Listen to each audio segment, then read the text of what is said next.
Very summery yung kanyang amoy. Wow! Guys, sadyang kahit ko nakatawan, hindi na talaga kaya.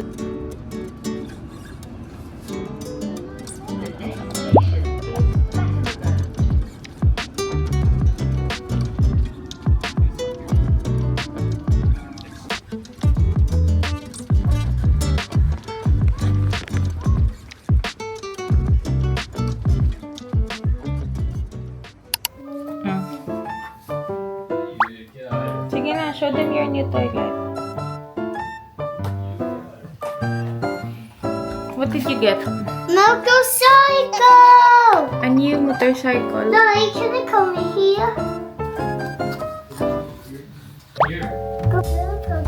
Light wants to open his new toy. Huh? The camera turned. Yeah. New toy. Need help? Okay.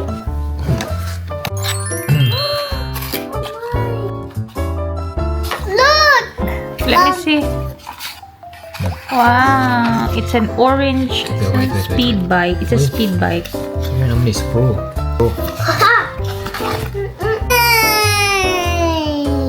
Wow, let's see. This is what we got from the Toy Story Experience posters. Ta-da! We also won a Wilds Unknown. There you go. Light, you open this card and see what's inside. Let's see what you find. The collection of 12 cards.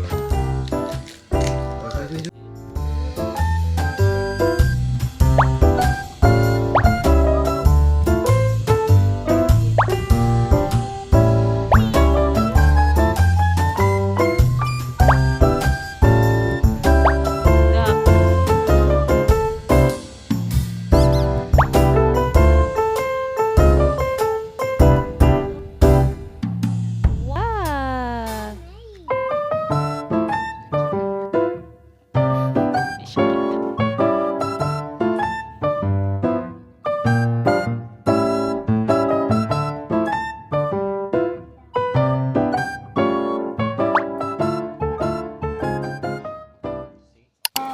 Let you have to scan your barcode. Thank you. Yay!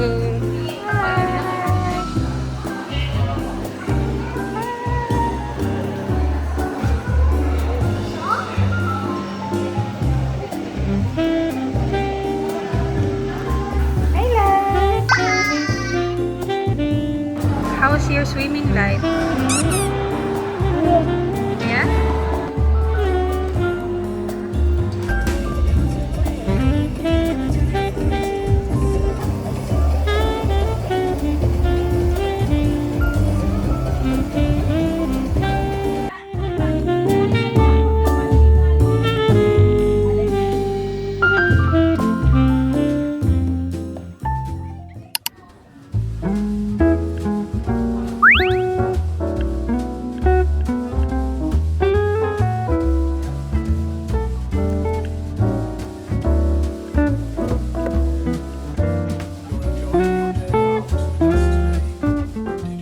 Hi guys! Andito kami ngayon sa IKEA because we're looking for ideas and also we want to see yung gusto naming i-order. Titingnan namin yung cortina na gusto naming bilhin. I-rearrange namin yung aming living room kanina.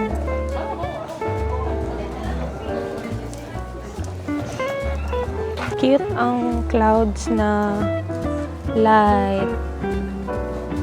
Ito ang gusto namin gawin sa room ni Light. Parang pegboard. Para may space siya to do these things.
Hi guys! We're back at home na and sobrang bilis lang namin sa Primark kasi may nakita nga kami na coffee table. Ayan siya. So, medyo mabigat siya. So, kaya umuwi na lang kami agad. I just wanted to quickly show you ano yung mga nakuha namin sa Primark.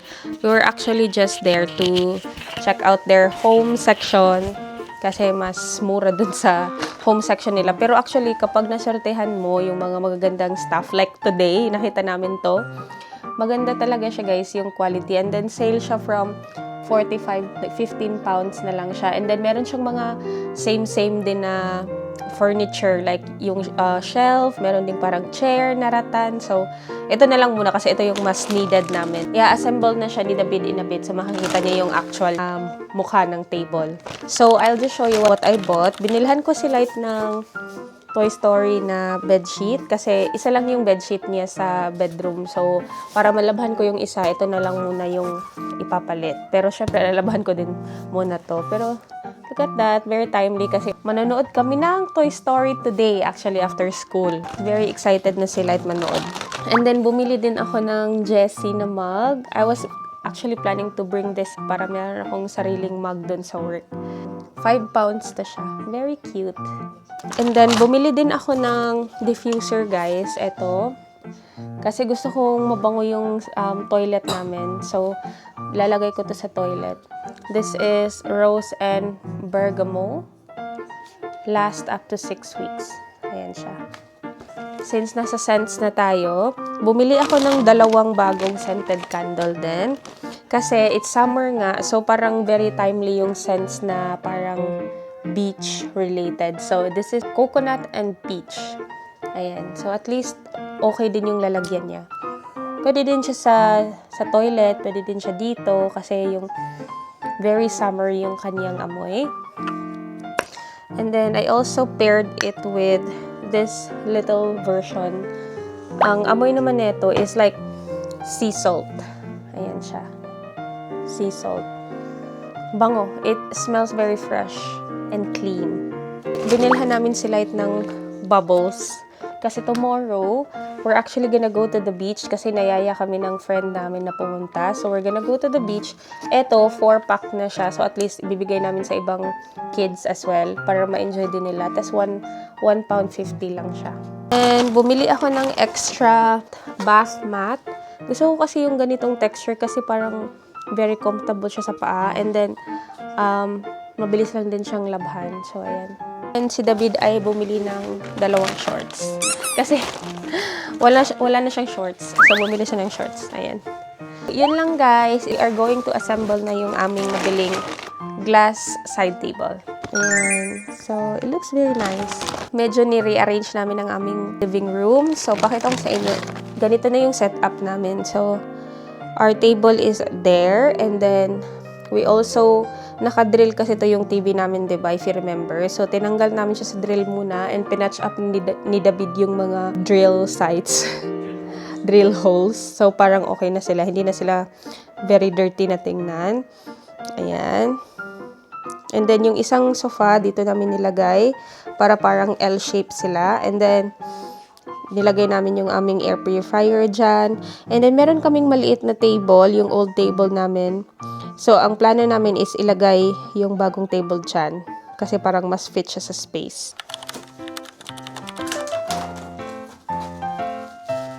Ito yung glass niya. Ano na ang ubos?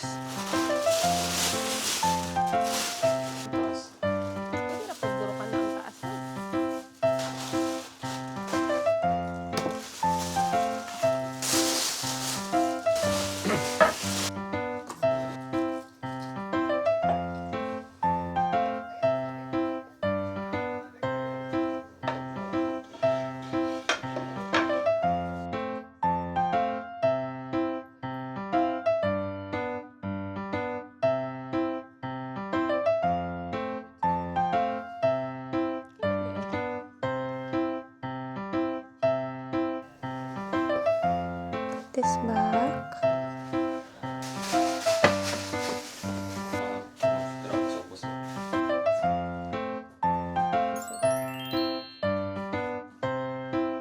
Pwede pa siyang lagyan dito sa ilalim. Ang plano namin dito is maglagay ng basket where we can put our chargers. Siguro ka lang na itakub. Okay, lain mo good message mo na. And this one guys, doon na muna sa gilid.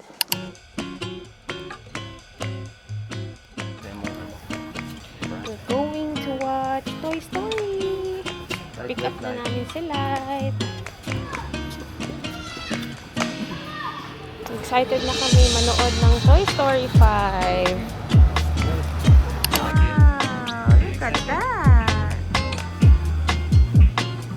There's Jessie. Look at this one. Smoothie. Oh. You want to drink it? Try. Wow. Get her too.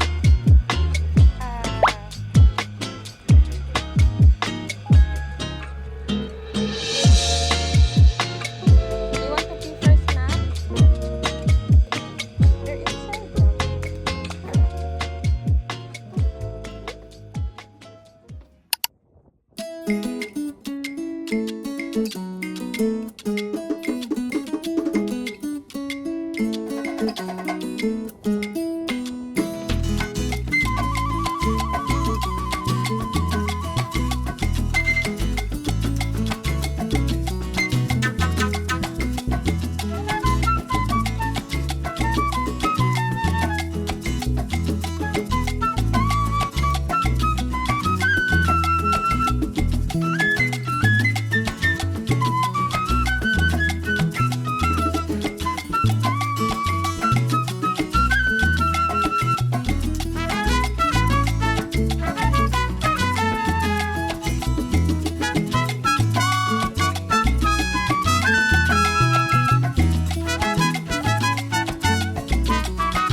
We're going to repot our tomato into a bigger pot kasi ayan na siya guys, sobrang laki na niya pero sobrang liit ng pot niya.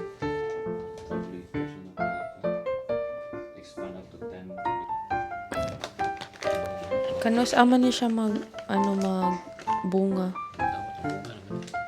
Really? So, dumami yung soil na after nilagyan siya ng water. Alam ko, stick tara. Ayan guys, next naming iriripat is yung mga pak choy ni David. Kasi ang liit ng lalagyan. And then, I'm also gonna repat my snake plant into a bigger pot. Ayan, meron akong bigger pot. Gagamitin namin tong mga maliliit namin na white pots for the pak choy.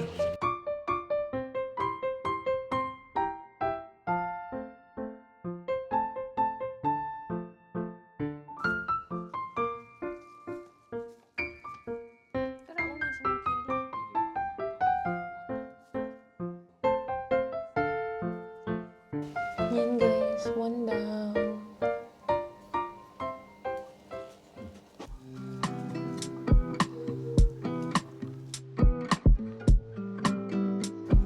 Oh, I see Target. Good morning, Mama, Daddy. Morning light.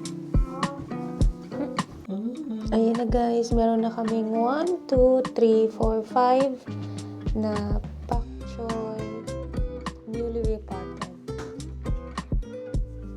Kagamay. Ang yuta. Ito ginawa ko to dati na personalized pot. Tingnan nyo, meron siyang my soulmate.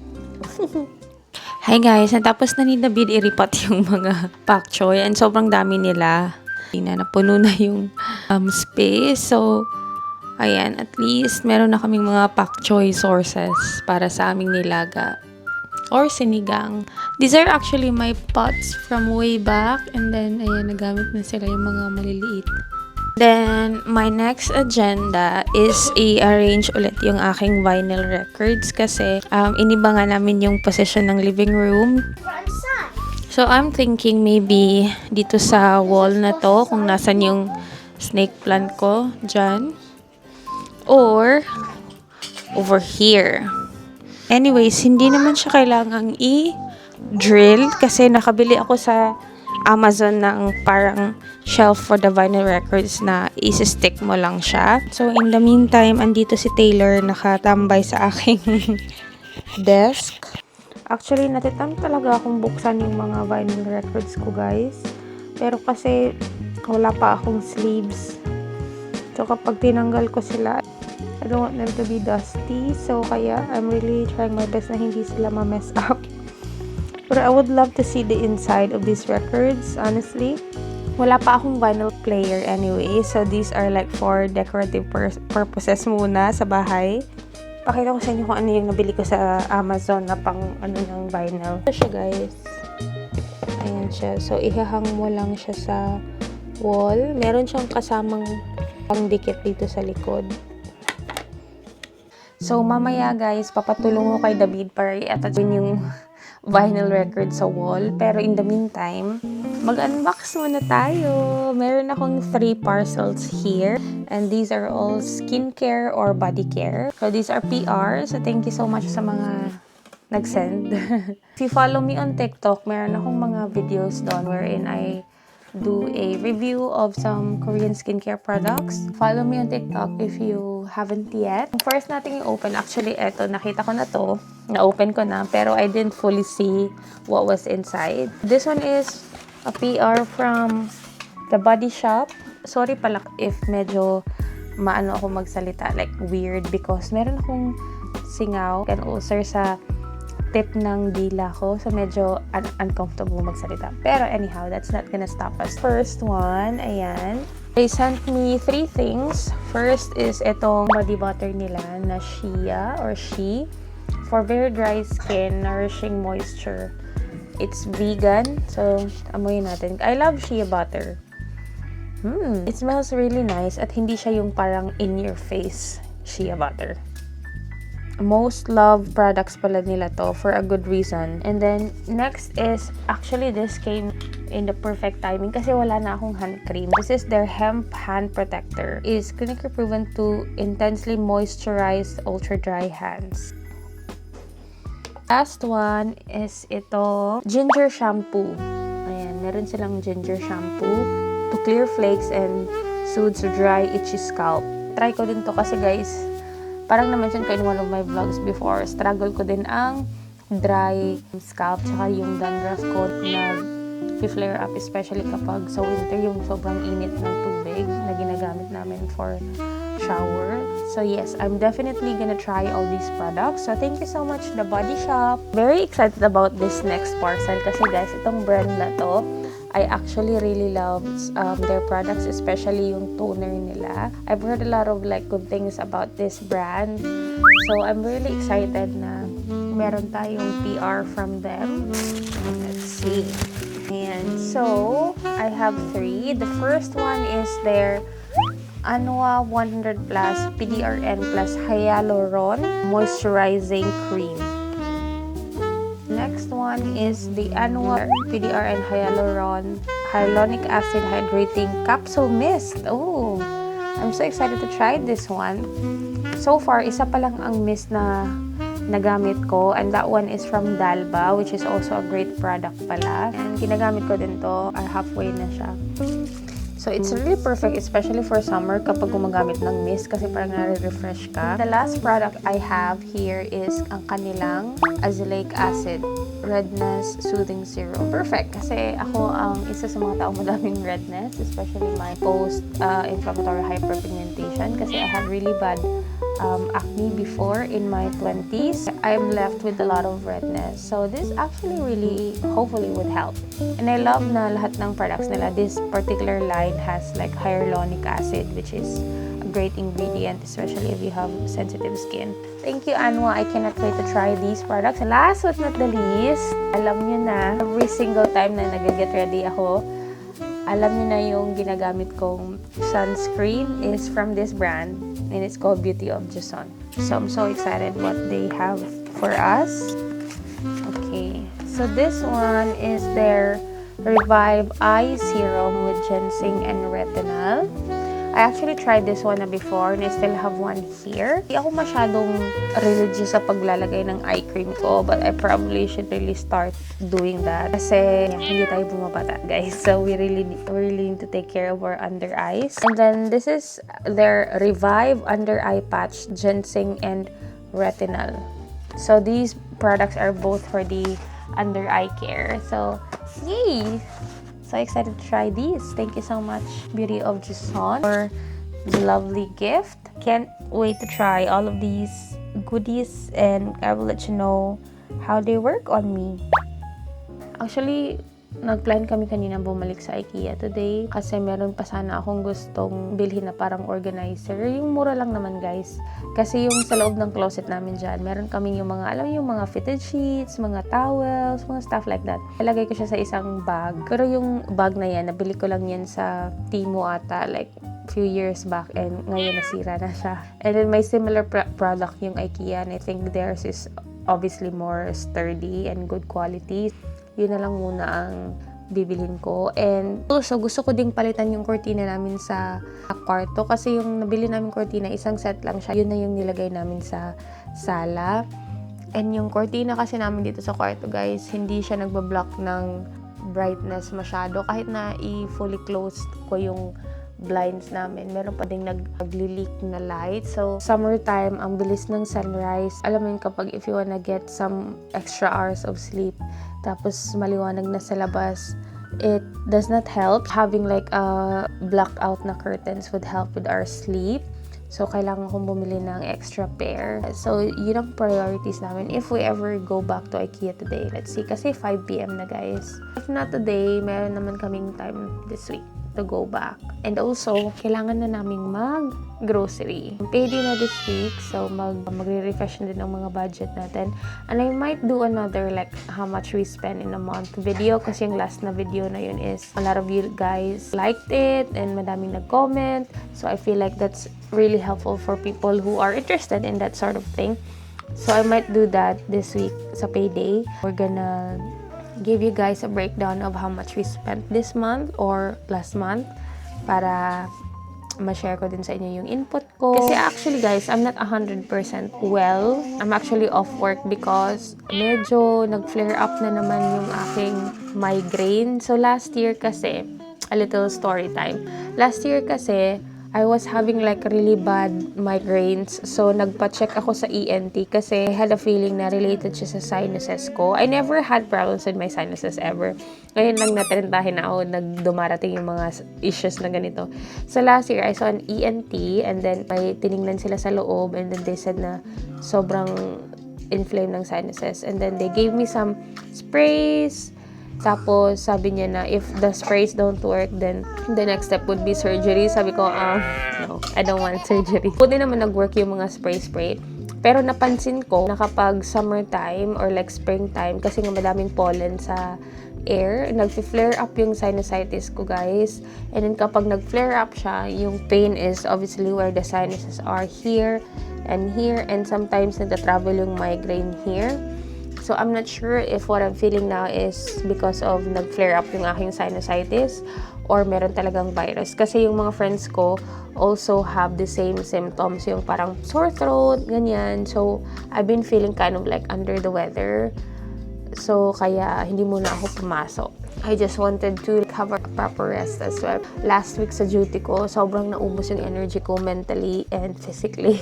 Hindi ko kinaya yung 4 long days, guys. As in, grabe. Hindi na talaga gaya ng dati yung katawan ko na okay lang. In my 20s, like, okay lang. Kaya ko yan kahit 4 nights, whatever. 4 shifts in a row, ganun. Guys, sa tentahin ko ng katawan, hindi na talaga kaya. Like, I really need a proper rest. And I guess this is a reminder to all of us nurses to not feel guilty of taking time off work if you're not feeling well. Kasi ganun kasi yung mentality ko, someone who work back home sa Pilipinas. Kasi di ba parang ayaw natin mag-off sick kasi parang may negative siya. Ano bang term nun? Parang nahihiya tayo mag-off sick, parang ganun.